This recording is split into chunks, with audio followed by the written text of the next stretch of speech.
What's up everyone, King Crab's back again today. So today I'll be covering the grand final matchup between Anduri1 and Ozorian Trainer of my second ever subscriber community tournament. So today this is a NatDex tournament, NatDex monos, so we will see use of some megas and potentially Z crystals in the grand finals, which is pretty interesting. This was a best of 3 double elimination bracket, and Ozorian Trainer and Anduri actually faced off in the round 1 of the bracket, and Ozorian Trainer beat him. So Anduri managed to come the whole way through the losers bracket to meet Ozorian Trainer again in the grand finals, which is a great comeback to see. So we're going to look into the game now and kind of discuss some options and the players' maybe thought process behind them and try to get some coverage on the game. So we open up turn 1 with Keldeo versus Nidoking, which ordinarily is a pretty bad matchup for Ozorian Trainer. In general, this is actually going to be a pretty bad matchup for Ozorian Trainer, as water is going to be very hard to deal with. But turn 1, we see a Thunderbolt come out from the Nidoking and actually ends up outspeeding the Keldeo, which we know now that would be Choice Scarf. We go for the burn here with Keldeo on the Garchomp, which unfortunately doesn't get it, and Scale Shot lands, meaning Garchomp is going to be a big threat for Anduri. He can easily come into Greninja here and threaten with a Water Shuriken, which is probably the best play in this position, which is exactly what happens. So Ozorian Trainer actually lets the Hippowdon take some damage and uses his famous eject button Hippowdon, which you might have seen used a lot in my ground team because I got the ideas actually off OT himself. So he takes an Excadrill, which is a huge threat to Greninja, especially because this is Sand Rush, which will outspeed. And I don't think in this position Water Shuriken KOs, especially if it's not Specs. Nonetheless, they make a good play doubling into Seismitoad here to get the Water Absorb, potentially scouting for any choice items, which we know we are not now because we use U-turn on the Greninja into Pelipper to win the Weather War. Now unfortunately Pelipper takes a lot of damage from this Seismitoad and from Sludge Wave, so Anduri takes in Lantern to eat up some hits. Anduri here tries to go for a hidden power, presumably it's going to be Grass because we used it on the Seismitoad, but OT took in the Landorus, which does very little damage. So Anduri actually loses Lantern here, which is okay because it's not great in this matchup, and in comes Swampert, which is most likely going to be a Mega. So Anduri Mega evolves to click Ice Punch, which is very threatening against Ozorian Trainer's team, but he takes in Seismitoad. This is actually a very good play, I really like this play. So he took in Seismitoad to try and bait in either a Ice Punch or an Earthquake, presumably Earthquake because Ice Punch wouldn't have done too much damage, and swapped into the Landorus to get the Intimidation drop off, which is a really good play, making Swampert less threatening now. And then goes for Tectonic Rage. It actually ends up KOing the Swampert, so that is such a huge threat to the team taken down, which is a great play by Ozorian Trainer. Greninja comes back in and clicks Ice Beam, which will take care of the Landorus. Even still, we have Ozorian Trainer has the Seismitoad left, which is going to be a huge threat to the team. Unfortunately, it gets crit by Extrasensory, which looks like it could be the end of the game, because Water Shuriken can surely sweep the rest of the team. Anduri also has Rain in the back, which is very good to outspeed with Barraskewda. So unfortunately for OT, that is game 1 given to Anduri. It was a very tough one because we are facing ground against water in this matchup. And Greninja here just takes the victory. So that is it from round 1. I'm going to pause and we'll look into round 2 in 2 seconds. I will be right back. So here in round 2, Anduri takes his Fairy type, which he's pretty well known for. I'm pretty sure he's most well known for his Bug and Fairy types, but does have a Pocket Water. While OT is well known for ground types, a very good ground player by the way, also has a Pocket Poison and Water. I think most people in tournament might have a Pocket Water because it's a very good type. In this match, Anduri's side, definitely Tapu Koko and Ninetales are extremely threatening to the team. Unfortunately, Diancie probably won't see too much play, but as well as that, Mimikyu can be quite nice to soak up any hit. On OT's side, however, Urshifu can be surprisingly strong despite the fact being Fighting type and therefore weak to Fairy. Surging Strike in the rain is extremely threatening, as well as Barraskewda and Swampert having Swift Swim. So Anduri's going to have to play the Ninetales quite well here, I feel, to win the Weather War and stop Water doing what Water does best and sweeping. So let's hit play and see the opening Gambit. We open up with Politoed versus Diancie. So Diancie kind of makes sense for the Magic Bounce opening, though unfortunately this team doesn't look like it uses too much rocks. So we Moonblast turn 1, and it actually sends the Politoed out with eject button, so we can clearly see here OT is quite a fan of the eject button rain builds. And in comes Kingdra. Now unfortunately this puts Anduri in a pretty bad position because I feel like Surf is going to do a lot of damage no matter what comes out, so let's see his play. He ends up actually sacking the Diancie to Flash Cannon. I'm not sure if Flash Cannon would have been my play here. I probably would have gone for Surf, though it makes sense. Maybe Ozorian Trainer was thinking Ninetales was going to come out and try eat the Surf, so that would have one-hit KO'd it, and it would have stopped probably Anduri winning the game, because I feel like Ninetales is the most important threat on the team. So here naturally Ninetales comes in. Because the rain is gone now, we do lose the speed boost on Kingdra from Swift Swim, and Ozorian Trainer takes in Politoed to try get the rain back up. The Freeze Dry doesn't KO because Politoed is quite bulky, but 2 Freeze Dries does end up KOing, and Ozorian Trainer loses one of their rain setters.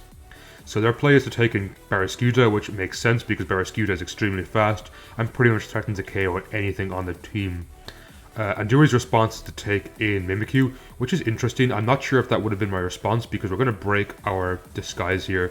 Potentially we could have taken in Azumarill, who I think would have eaten a liquidation, but maybe not 2, so I guess in this position you have to sack something.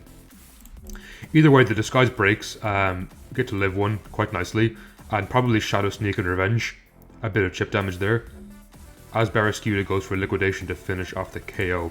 So presumably here Anduri wants to take in his Ninetales again to override the Hail, which might give something like Azumarill a chance to live.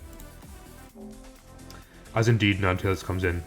So this is actually a dangerous position because the liquidation here on Banded Barraskewda can still one-hit KO the Ninetales even outside of rain. So let's see what Ozorian Trainer's play is here. Did he click liquidation? As he actually goes into Swampert, maybe scouting for a Choice Scarf, which is a very good play. Swampert just about lives but falls to the Hail unfortunately, and then Urshifu comes in. So I think this was a great play, not letting the Ninetales take a Surging Strike damage, especially because this could be Choice Scarf, and if it's Choice Band, Freeze Dry potentially might be a roll, and might not KO. So Togekiss eats a Surging Strike pretty well because it's very bulky, but based on that damage we can see that this is definitely Choice Band, and the Air Slash 1-hit KOs, which is very good for Anduri. So I feel like in this position, Ozorian Trainer has it much harder because we still have a Hail Setter on this side, while Ozorian Trainer on his side only has the Pelipper left. So we Air Slash, unfortunately doesn't flinch, and the Flash Cannon picks up a KO. Thankfully for Anduri, he can simply take in his Ninetales and get another KO. But interestingly, he chooses to go into his Tapu Koko, which is actually Electric Seed, which is a pretty cool build. Unfortunately, Acrobatics just misses out on the KO here. I think potentially Thunder Punch or Wild Charge would have been stronger because we are stabbed in electric terrain, which probably would have been the play there because that would have guaranteed a KO on anything coming in. Nonetheless, we will definitely 2-hit KO, as they actually choose to go for Acrobatics again. Again, I feel like the play here probably would have been to click Wild Charge or Thunder Punch just to get a KO, assuming they are running it.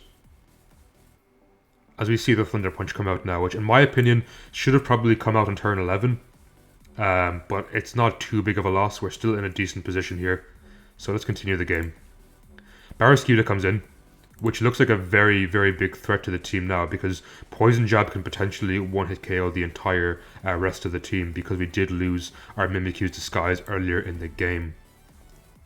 So Anduri takes in Ninetales again to override the rain. Unfortunately, Barraskewda, even if it's not Jolly, will still outspeed the Ninetales because its speed tier is so good. So let's see what Anduri's play is here. Ozorian Trainer doubles into Pelipper to try get the rain back up, really wanting the rain for Barraskewda, which makes sense because now we can outspeed here as Anduri goes back into Azumarill. Now depending if this was a very good play, if the Ninetales was Choice Scarf, which we're not sure of yet, the way Anduri's playing it, it looks like it is. If it wasn't Choice Scarf, I think the play would have been to keep Ninetales and sack it and hope Azumarill lives 1 into a KO. So Azumarill just about lives a Poison Jab, and we get some Aqua Jet chip here. And of course Azumarill falls to the Poison Jab. Ninetales comes back in here, and if this is Choice Scarf, a very good game to Anduri. And he finally reveals in the last turn it was indeed Choice Scarf. So that was very, very well played on Anduri's part in my opinion. A very good game from both sides, and Anduri actually managed to beat Ozorian Trainer 2-0 in the first best of 3 and managed to reset the bracket. So we're back to a new fresh best of 3, and I will pause and be right back. So here we have the first round of the second best of 3. So in this position, Ozorian Trainer has everything to lose, because if he loses this best of 3, he loses the entire tournament, and fair play to Anduri for managing to reset the bracket. So here we see Ozorian Trainer bringing a secondary type Poison, which I feel is generally a very good tournament type, and Anduri brings his Bug Team, which he very often plays, I feel, on the ladder and in the other server tournaments. So here Ozorian Trainer I feel definitely has the upper hand, as Poison is a very hard type for Anduri to break, especially because we are in NatDex. We have things like Mega Venusaur and we have a Alolan Muck back. So let's press play and see what the opening turn is. So we have, in this position, we had a Toxapex versus Galvantula, and OT played very well to get the Toxapex out of way of the Galvantula. So Galvantula goes for Sticky Webs. Mightn't be the best play here. I feel speed is not too advantageous on this team specifically, except for maybe Crobat, but Crobat ignores the webs here, so I'm not sure if that would have been the play. Maybe I would have gone for a Thunder or a Volt Switch turn 1, assuming they're running it. So Anduri takes in Araquanid to go against the Slowking, which makes sense. Araquanid is very strong on the physical side. Unfortunately, Toxapex comes back in and can easily wall the Araquanid. Toxic Spikes come out here on Toxic Spex's side. However, it doesn't make too much of a difference, as we probably have heavy duty boots on the Volcarona. It will poison the Buzzwole, but we also have Beedrill to absorb these, and Scizor is immune. So unfortunately in this position, Anduri has to take out the Araquanid, as it does very little against Toxapex.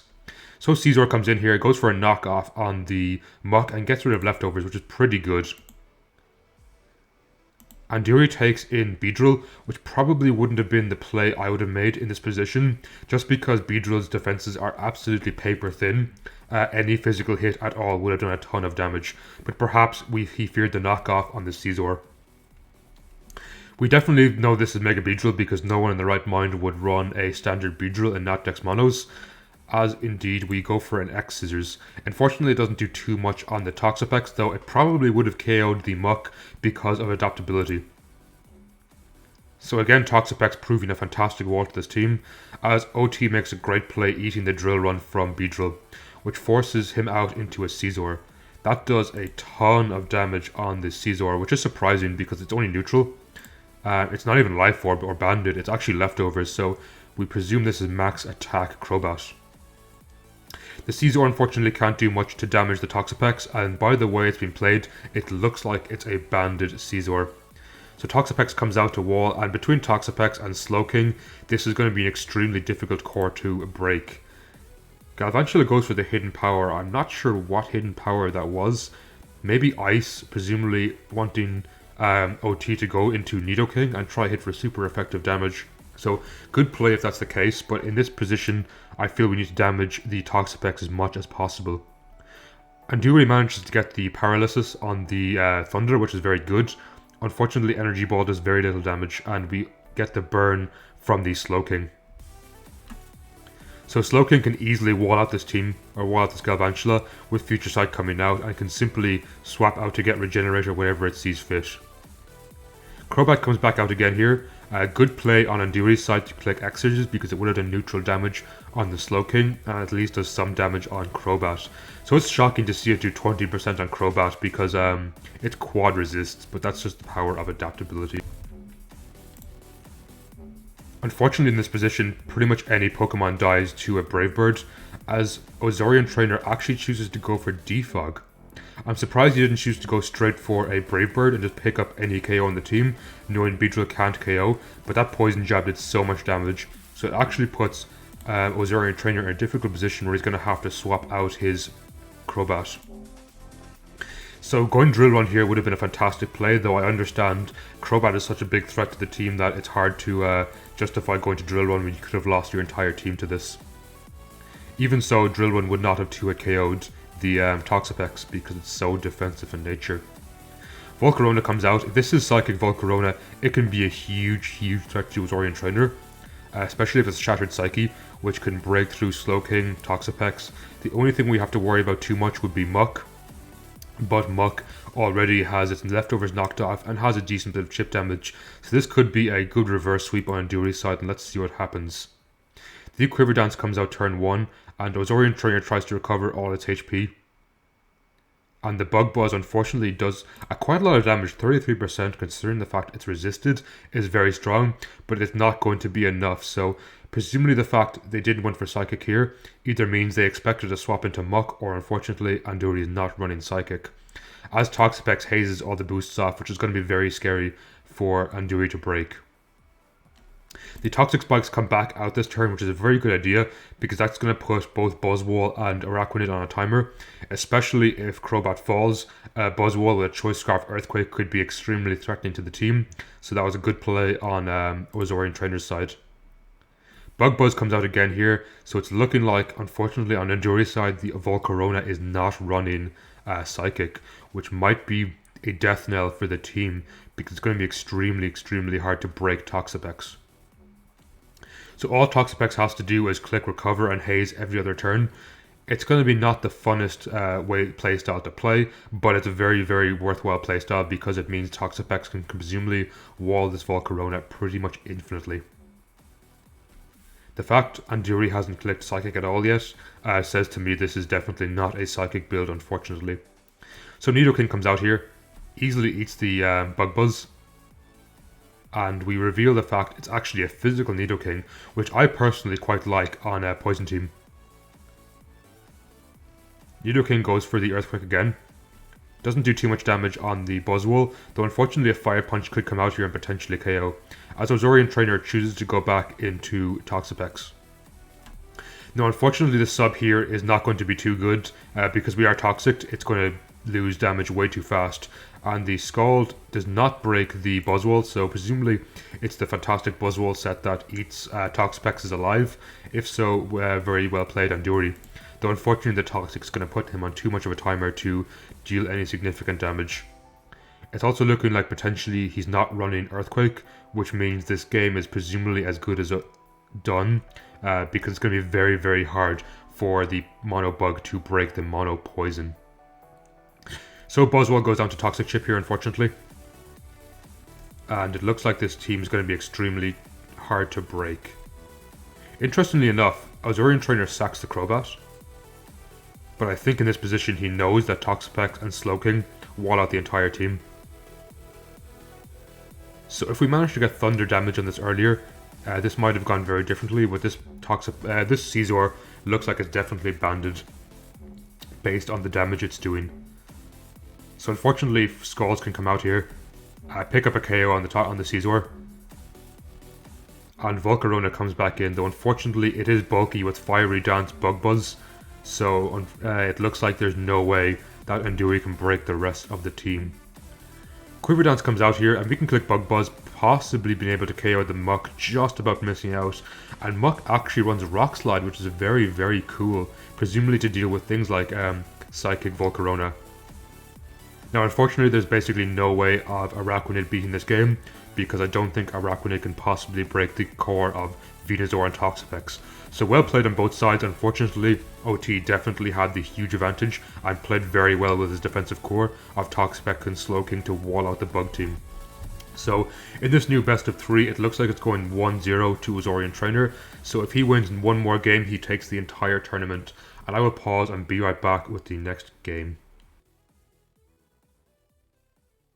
So here we are in the second game of the second best of 3 in the grand finals. Here we see Ozorian Trainer bring his Poison team again, which makes sense after the great success we saw with it in the previous match. And Anduri goes back to Water, and by his own admission he didn't want to take Mono Fairy again because he was too afraid of Ozorian Trainer's Poison matchup. So I think Water was the best play, as we saw the Bug was completely walled out by this team. So let's start the game and see how it opens up.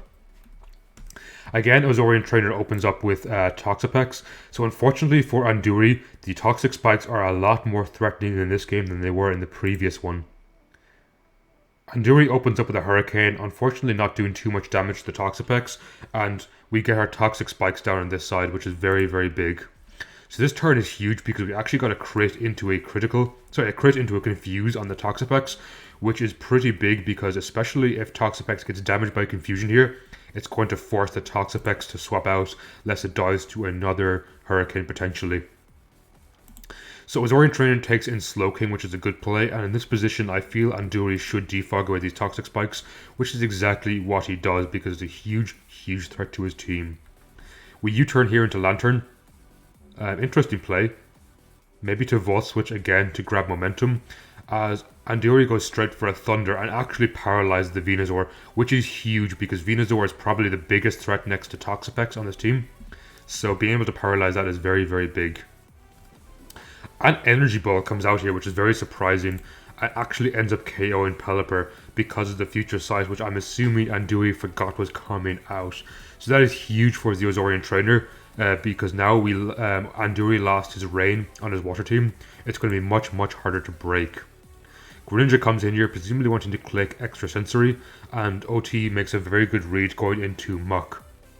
So if we try swap out here, we can potentially get a Pursuit on the Muck, which is exactly what comes out. And unfortunately for Greninja, it was a crit and ends up one-hit KOing one of the biggest threats to OT. I feel like Swampert is still a very good play here, so Swampert's Earthquake or Liquidations can be extremely powerful. Now Liquidation was definitely the best play here. There was no need to click Earthquake, expecting maybe Crobat to come in. Liquidation pretty much would have picked up a KO on anything. Because Toxapex is quite weakened, it would have died to an Earthquake afterwards. Now unfortunately he does lose his Rain here, meaning Swampert is going to lose its speed here quite quickly.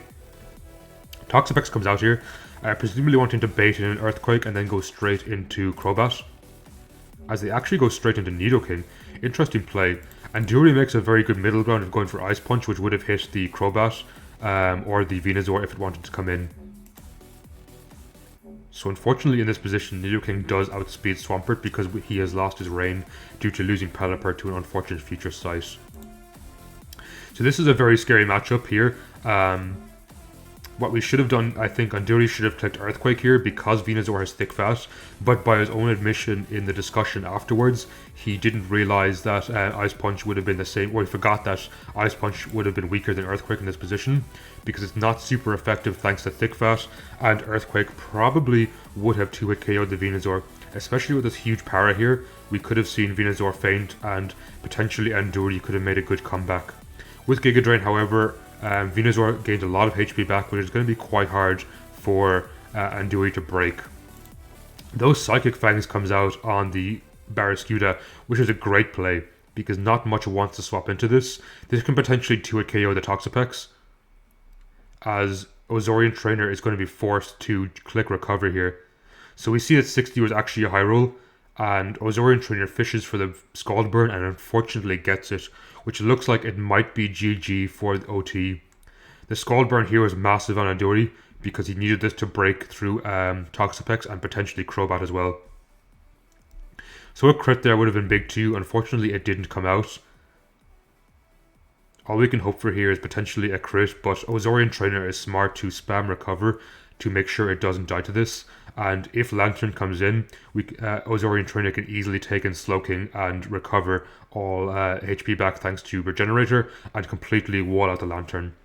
Both layers of Toxic Spikes also come back here, which means it's only a matter of time before Lantern and Keldeo fall to Toxic Chip.